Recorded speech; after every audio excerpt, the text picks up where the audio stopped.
presented by Mathli Express Music. तू ही हवा हमर, तू ही हवा हमर,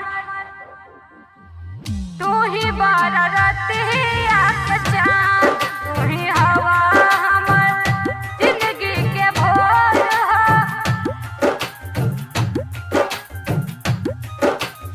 सुन बात जान सुनाना, सुन बात जान सुनाना, तू ही हवा हमर, तू ही हवा हमर जिंदगी के भोर हो।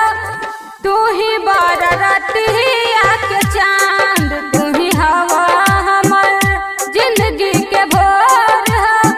तू ही बारा रतिया के चाँद, तू ही हवा हमर,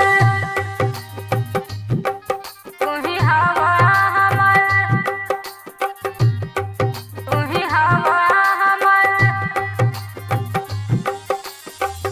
जिंदगी के भोर हो। तू ही बारा रतिया के चाँद, तू ही हवा हमर। डीजे गुड्डू मधुबनी, तू ही हवा हमर,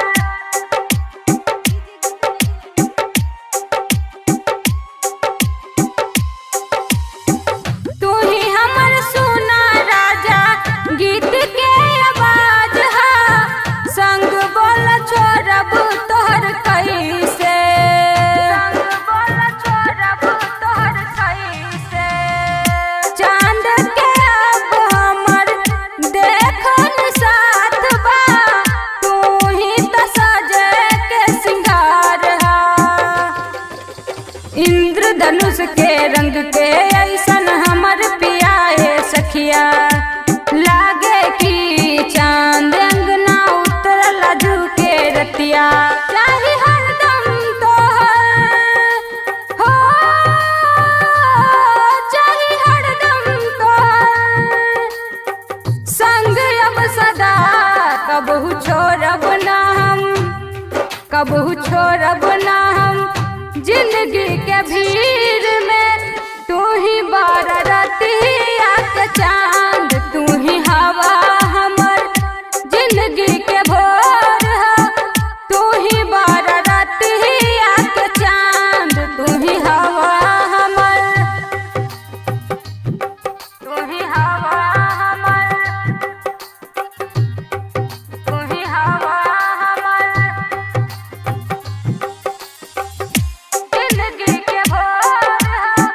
तू ही बारा रतिया के चाँद, तू ही हवा हमर।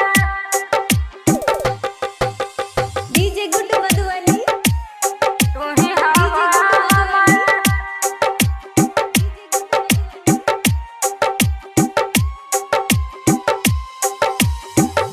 सपना में तोके देखनी सुना राजा। तू ही दिल के लागे बस पसीन बा, तू ही दिल के लागे बस पसीन बा। नैना के सोझा तू हरदम रहिहा, देखा न पिया कैसन दिन बा। दुल्हन तोहरे बनबे राजा, रहब तोहरे संग में। चर्चा सगरो